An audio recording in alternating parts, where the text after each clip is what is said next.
Great. So it looks like we have some folks entering from the weight room. I'm Laura White from the Elite Team Professional Development, and welcome to the first in the series on the election.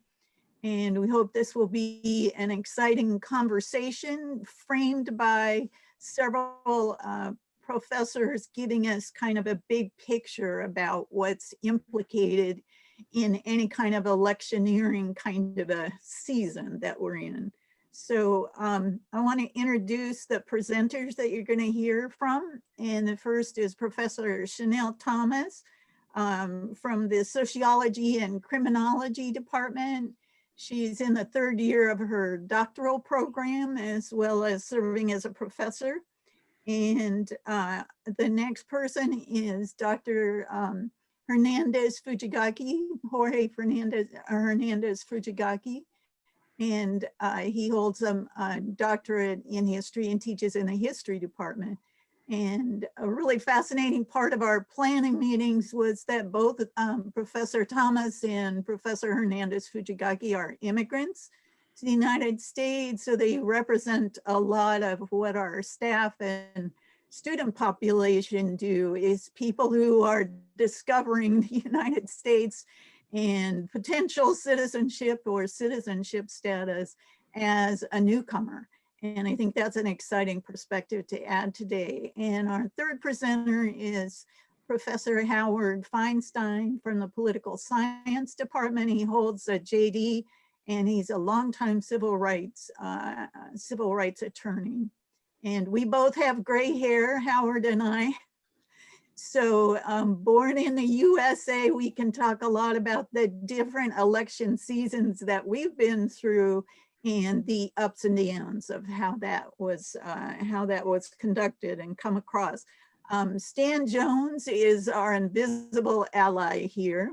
And Stan is from MC10. He's a producer director from MC10.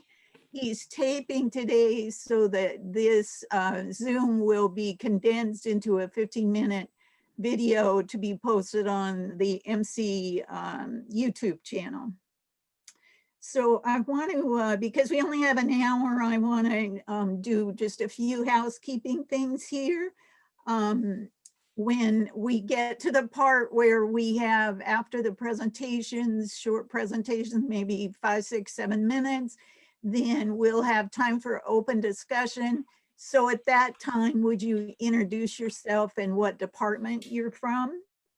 And let me see what else. We have everybody on mute and we're switching back and forth from the gallery view to the speaker view periodically. And we'll also do screen share of PowerPoint. So you'll be seeing us toggle back and forth a little bit. Let me see. I think that's the biggest piece I'm gonna do at this point. Could we bring up the questions?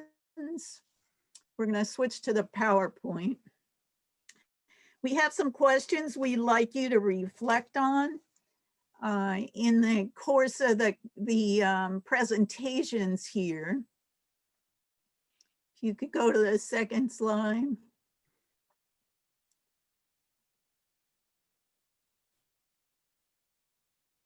There we go. So be thinking about these questions as we hear from the different presenters.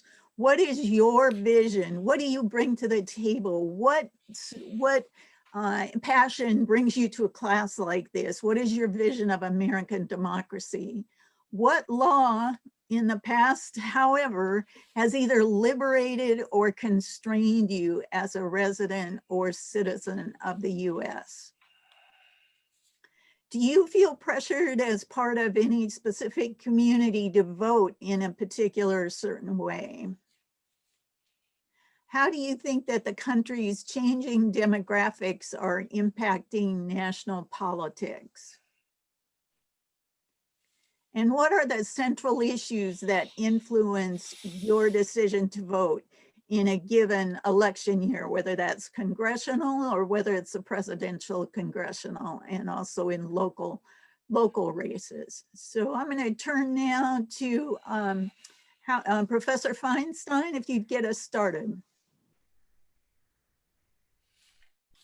Thanks, Laura, and welcome everybody. Really glad you could join us today. As Laura said, I teach in the political science department. I came to Montgomery College about 6 years ago as part of a book tour. I wrote a memoir of the civil rights cases I used to do way back when, mostly in the Deep South. I prosecuted Ku Klux Klan and other perpetrators of racial violence, and also law enforcement officers in what is now called Black Lives Matter cases. So what I'm going to do first is just give a history, bullet by bullet here, of voting rights in the US, because obviously it was not always what we have now. So I'll get started at the beginning, the very first presidential election, and that was when old George Washington ran pretty much unopposed. The only people who could vote were white males who owned property. First big change was the 15th Amendment. That was one of the 3 civil rights amendments after the Civil War, which was basically aimed at former slaves. Basically said that anybody could now vote regardless of race, color, or previous servitude.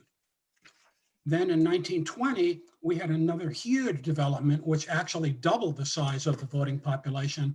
And that, of course, was the 19th Amendment, which gave women the right to vote. 4 years later, Congress passed an act giving citizenship and voting rights to American Indians. And I know some of you, including me, are thinking, my God, you mean it took you all that time to recognize them who were there before any of us? But as we go along here, listen to all of us, you'll see that's kind of the way things go. In 54, right after Brown versus Board of Education, which desegregated schools, Supreme Court said that that 14th Amendment also applies to Mexican Americans and other ethnic groups.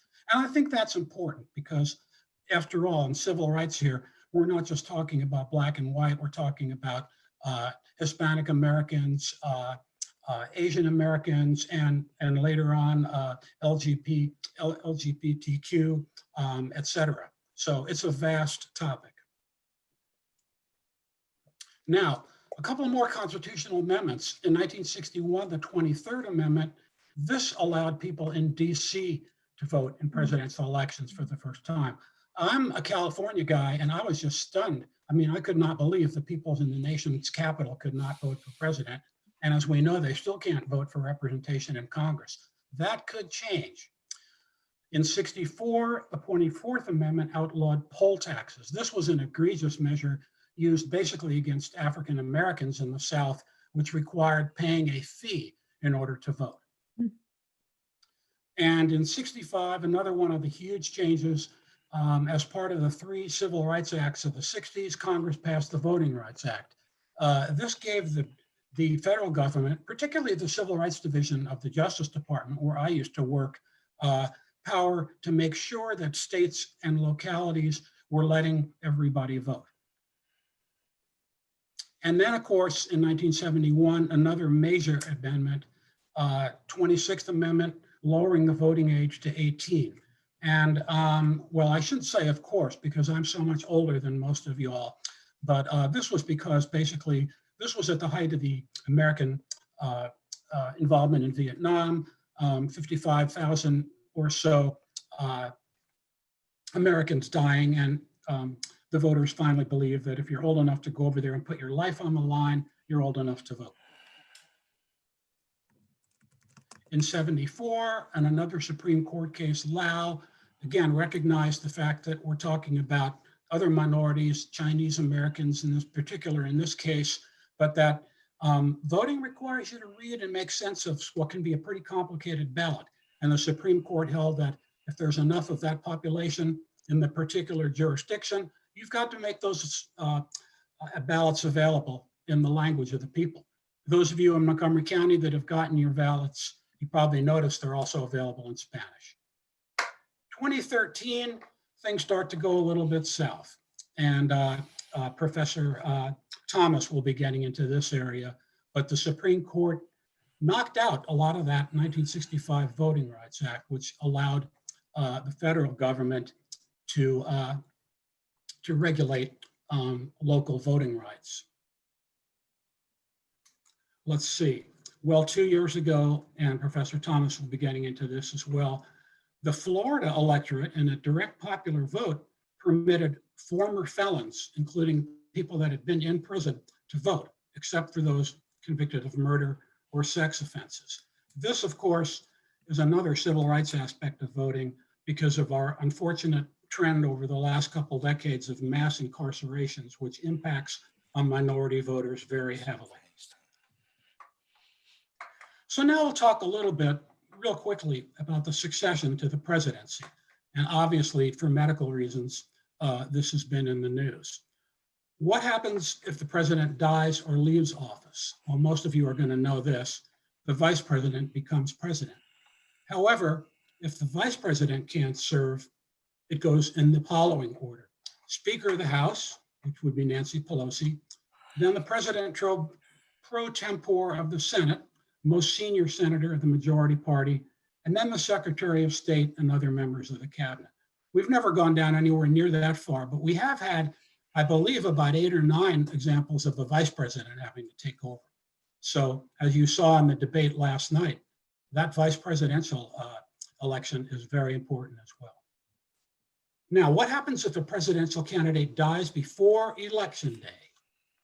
We've got a couple of pretty old guys running here with some medical issues. You never know. If not this time, maybe another time. In that case, the National Committee, the Republican National Committee or the Democratic National Committee chooses a replacement.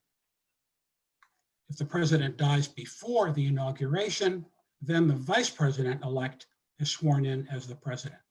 So that's kind of a basic historical framework. And now we're going to hear from Professor Hernandez on a very important issue, which is the changing demographics, mostly because of immigration, that have influenced not only the makeup of the electorate, but has really also affected voter preferences. Thank you. Thank you. I'm glad to be part of this panel. I'm gonna try to cover as much ground as I can. As I was listening to Professor Feinstein, you know, I was thinking about how the history of the United States, like the history of other nations, is a history of inclusion and exclusion.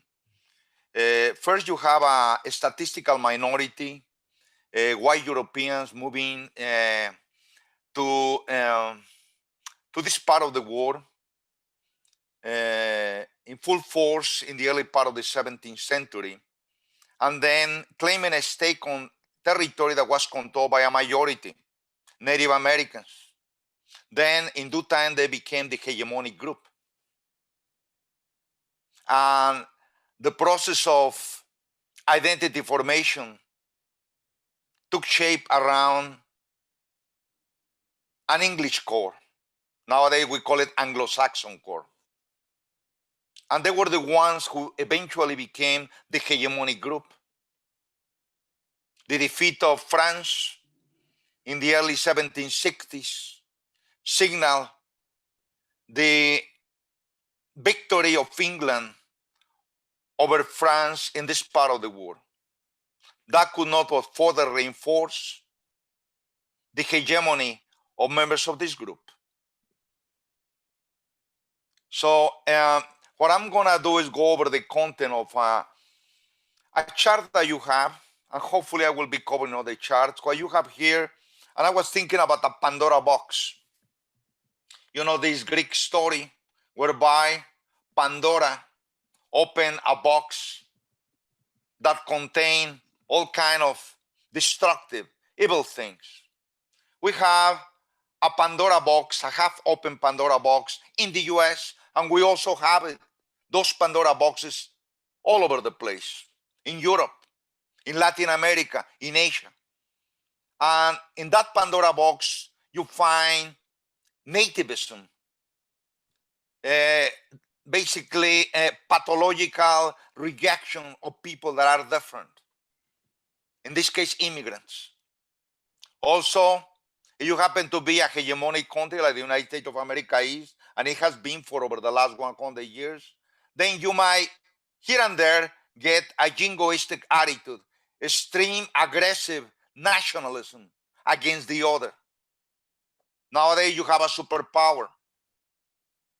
the new kid on the block, seemingly grown on steroids over the last 4 decades. China, that industrially has surpassed the United States of America, is the #1 industrial power on earth. China is no longer the US. But I would like to take you back to the time when the United States of America was undertaking a second industrial revolution. That happened in the last quarter of the 19th century. And as the country industrialized, it attracted people from all over the world. You might know that. First, there were people from Northwestern Europe. And that was the case since the very beginning of times, at least of European times, along the Northeastern seaboard.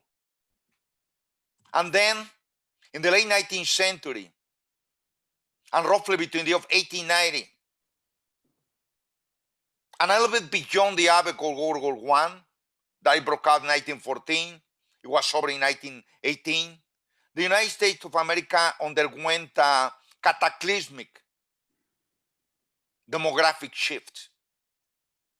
From then onwards, throughout the 1890s, immigrants no longer came from Northwestern Europe, but from Southwestern Europe.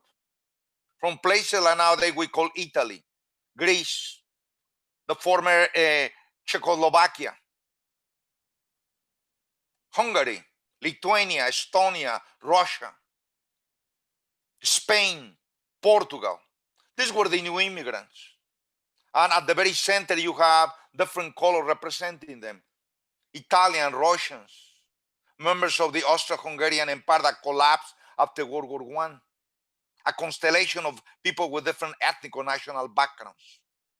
Here is the peak of immigrants for Southern and Eastern Europe. They became the rank and file soldiers of the swelling numbers of industrial workers being employed by companies like the former company, US Steel, at one time, the first $1 billion corporation ever to be created in the US. Meatpacking companies in places like Chicago. So these immigrants were different. And eventually there was a backlash against these immigrants. A backlash that we are gonna basically discuss. And I'm glad that that Shannell, took me onto the next slide. What you have here is the period between 1840 all the way to the current year.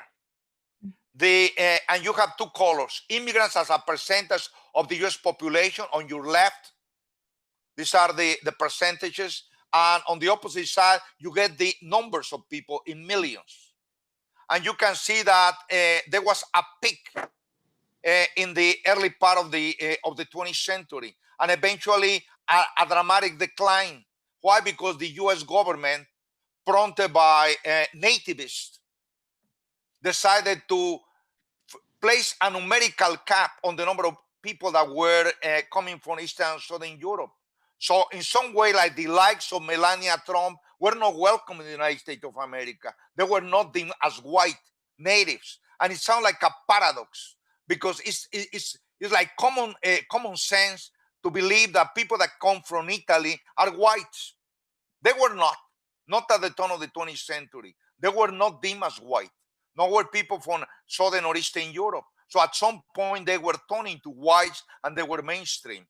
And then the numbers are just, we are somehow historically at the same juncture where the United States of America was over 100 years ago. And when I was talking about the Pandora Box being half open, you have xenophobia, you have racism, like somehow you don't open, fully open the lid. But now it continues upon basically the interplay of different social actors. I'm talking about, people that have different social, different ethnic backgrounds. That Pandora Box can be wide open. And certainly politicians of different political persuasions can fuel the fire of xenophobia for their own practical purposes. But this is a fascinating time that we are living. Could you please show the next slide, Shannell? Thank you very much. Here you have 4 columns. On your left, you have the actual numbers, the actual growth, that is the proportional representation of whites versus non-whites. And you can see how in a very short period of time, roughly short period of time, during the last 50 years or so, whites have experienced a steep decline in their numbers from 84% back in 1965 down to 62%. And very shortly, I might not be here to see that, but very shortly, in around 20 years from now, whites statistically will be a minority. And it will be Asians and Latinos and Afro-Americans, the one that will represent the majority. And this dramatic exponential growth of the population has been to large extent explained by migratory flows. So here you have basically the declining levels of representation of people that come from Europe between the year of 1960 and 2013. You can see how they are represented in green color. Non-whites are represented in, in light purple and blue. And you can see how fewer and fewer people are coming from Europe. And more are coming from Asia, Latin America, and to a lesser extent from Africa. Can we please take a look at the next slide?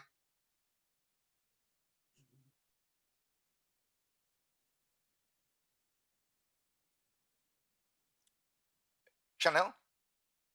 Oh, thank you. Well, what you have here, you can tell how the bulk of immigrants come from Mexico.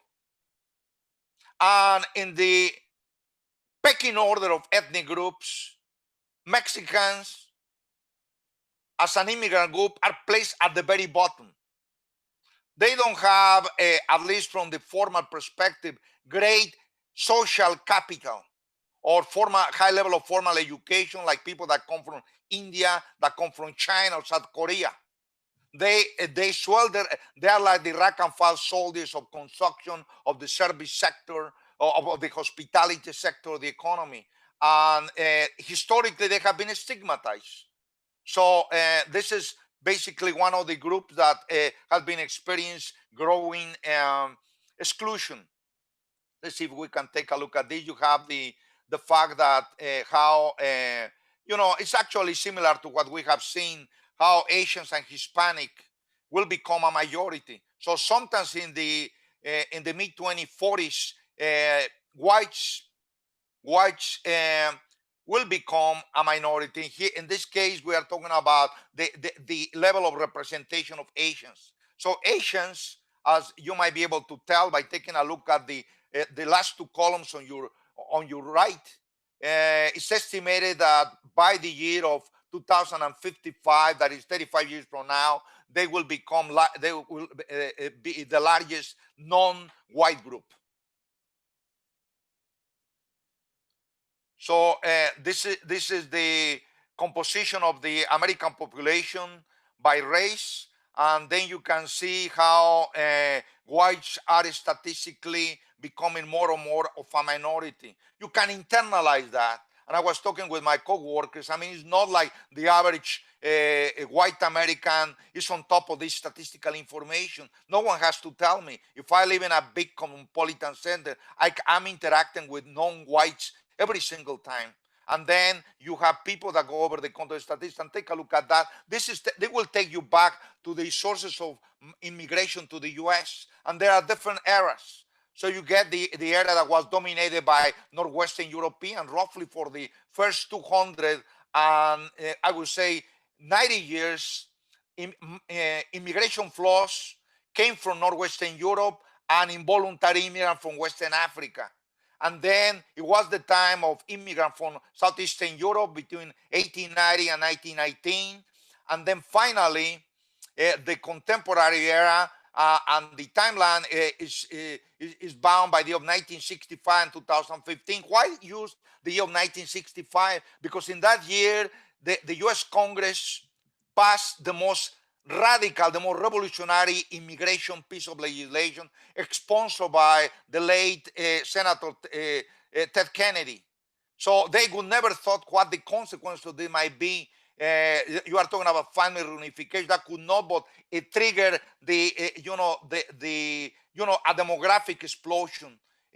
Immigrants reuniting with members of their family, bringing them from all corners of the world, and now the political impact of these demographic changes. The fact of the matter is that non-whites tend to favor Democrats. And that's a reality for Afro-Americans, for Asians, and for Hispanics. They overwhelmingly vote for the Democratic Party. And that's the next subject. So the next speaker, Shannell, will be talking exactly about voter suppression. What is that, whites that are basically extremely concerned about losing ground are doing to try to suppress the voting rights of minorities in the US.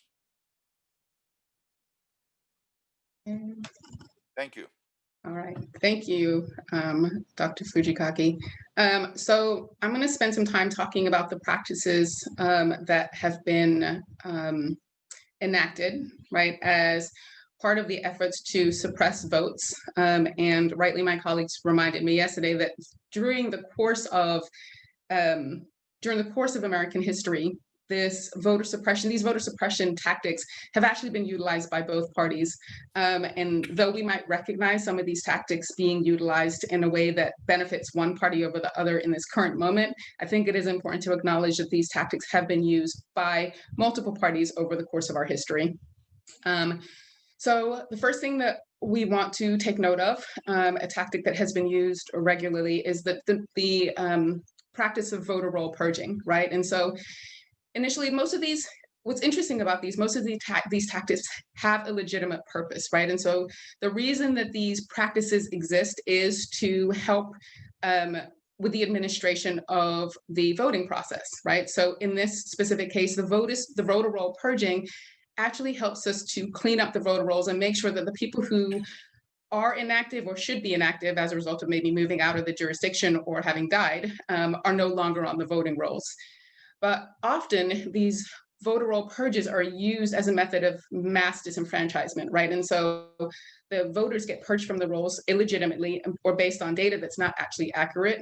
And often voters don't find out that they've been purged until they are at the polls on election day. And what that does is if you don't find out you've been purged until election day, you have no recourse. You have no ability to go back into the elections office and correct the problem. The implications about these voter roll purges is that a single purge can actually impact hundreds of thousands of people and silence their voice in terms of like their ability to vote, to cast their ballot, right? During the last 20 some years, the voter purges have actually increased. And between the years of 2014 and 2016, there are approximately 16 million voters who were purged, and they were not able to cast their votes during those times. And what has been true is that there are precincts that have a history of racial discrimination, just in terms of how they allow and set up their voting processes. And we've noticed that they are the ones that typically have the higher purge rates. We have issues around voter registration. And voter registration, of course, it has its purpose. It allows people to register in advance and not have to provide lots and lots of identity paperwork at the polling place. Voter registration also allows us to maintain the integrity of our political process by allowing or disallowing multiple ballots from being cast and disallowing voters from being impersonated. Again, we look at the misuse of this process. The problem is that when you require multiple documents to prove citizenship and you are penalizing voter registration drives, like in terms of financial penalties, or limiting the window of time in which voters can register, right? It makes it really difficult, or makes it more difficult for voters to be able to register. And a lot of times, and we're seeing this in this current moment, the politicians are often using unfounded claims of voter fraud to justify the restrictions on registration that are being placed. We know that there are often outdated restrictions that are placed on voter participation. Things like saying that you have to register at least 25 days before the cutoff. And specifically, when we think about the state of New York, during the 2016 presidential election, 90,000 New Yorkers were not able to vote because they submitted their applications after the 25-day cutoff, or it reached the polling center 25 days after the cutoff, right? And we know that with the mail and other mitigating factors can actually have an impact on that. We know that voter ID laws, there are states that have identification requirements, which makes sense, right? So we're really trying to make sure that people are who they say they are. But we have 7 states that have strict photo ID laws, right? And that you have to present a government issue ID in order to cast a vote, right? And the problem is there are 21 million citizens, more than 21 million citizens who don't have a government issued photo identification. And the implications of that, according to the GAO, is that voter turnout can be reduced by 2 to 3 percentage points each year, which means that tens of thousands of votes can be lost in a single state. Gerrymandering is also a tactic that has been used to suppress the vote. And we know that based on the census, this drive to get people to fill out the census is because every year the states are redrawing their district lines, and they base this on their population data. But the thing about this process is that often the legislators who use the district lines to allocate representation in Congress and in the legislature, they're manipulating, they're using the gerrymandering as a tool of manipulation to affect the outcome of our elections. The implication of this is that the voices of millions of voters are actually being stifled, because whereas a county or a district might have voted in one way as an entity, as an entire entity, the voting outcomes may look different because of the way that the districts were drawn, okay? Felony disenfranchisement, and this is kind of where my passion is at this current moment as I'm finishing up my dissertation. This is actually what I'm working on, is the notion that people lose their right to vote as a penalty of having a felony conviction. And there are states that ban voting, right, only while someone is incarcerated, some ban voting while people are on probation or on parole, and some even ban voting for life. And interestingly enough, Maine and Vermont don't disenfranchise people at all, right, so that they can actually vote during their time in jail or prison, okay? The problem with this is that there are racial biases that exist in the criminal justice system. There's significant evidence of this, and what that means is that the felony disenfranchisement laws disproportionately affect Black people, who often are facing harsher sentences than other people for similar offenses, my apologies. The implications of this, the way that felony disenfranchisement works in the United States, is 1 out of every 40 adults is disenfranchised because of a current felony conviction that's on their record, and approximately 1 out of 6 African American males are disenfranchised. We've noted that recently the voting by mail has become a major issue of contention in the United States, that voting by mail has actually been an option for US citizens since the 17th century, right? And at that time, it was because people did not want to venture outside. They felt that they were afraid of Native Americans, violence that was going to be instituted by Native Americans. And then it became more widely used during the Civil War, when people were on the battlefield, okay? And currently there are 2 types of mail-in voting. We have what's called absentee ballots, right, which are available to people who can't appear in their own precinct to vote, and then mail-in ballots, which are available to everyone. The precinct makes the ballot available, okay? In the 2020 election cycles, we have 9 states that have mailed or will mail ballots directly to all voters. 34 states are allowing absentee voting for all voters, okay? You don't have to have a reason to vote absentee. And 7 states require that you have an excuse, right, for voting absentee. The misuse around this voting by mail is that the legitimacy of voting by mail is currently being called into question. Not only that, but there are mailboxes that are being removed from different precincts to make it harder for people to drop off and mail in their ballots. The implications of this is that there are many people, especially the elderly, especially the working poor, who may not be able to get to the polls given their ambulatory abilities or the fact that they're working, right? People are a lot more hesitant to mail in their ballots. And the last thing we want to take note of in terms of suppression tactics is that the polling centers, right? Polling centers, extremely important. People can cast their election ballots. We've noticed, it has been noted, right, that polling centers are reducing their voting hours and they are cutting off voting directly at closing time, regardless of those people who are in line or how long they've been waiting for their vote. We also have noted that the number of polling centers, specifically in poor, lower income, minority serving precincts, have been reduced. And an example of that we can see actually in Louisville, Kentucky. The implications of this is that what we need to recognize is when people have to travel further to vote, they're less likely to cast their ballot. And I think that's part of the suppression tactic. And the implication is also that when we reduce polling center hours, it diminishes the ability of people who are working or who have multiple jobs to cast their vote. What we need to recognize also is that when we realize the amount of people who are actually affected by voter suppression, given the fact that our demographics are changing in the country, right? We need to be especially attentive to the fact that people of color, younger adults, the elderly, and people with disabilities are being disallowed from their voting, right? In Georgia, 70% of the folks who were purged in 2018 were Black. 1 in 13 Black Americans cannot vote due to disenfranchisement laws. 1/3 of voters who have a disability have reported like having a difficult time voting.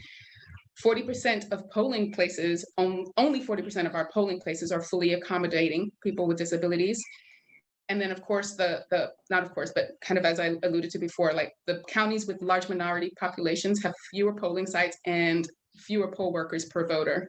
And then especially around young folks who tend to lean Democratic and who are in that college educated, specifically like more liberal leaning body, right? 6 in 10 college students are living in places that make them part of an out-of-state cohort, right? And if we take New Hampshire as an example, the state is trying to block people from voting if they have out-of-state driver's license, if you're a resident and you have an out-of-state driver's license. And so just wanted to kind of recognize and acknowledge that as our demographics are changing, there are conditions arising all the time that are making it more difficult for different segments of our population to vote. So let's give a hand to our presenters. They were awesome to work with. I learned so much and drinking from a fire hose. So thank you all.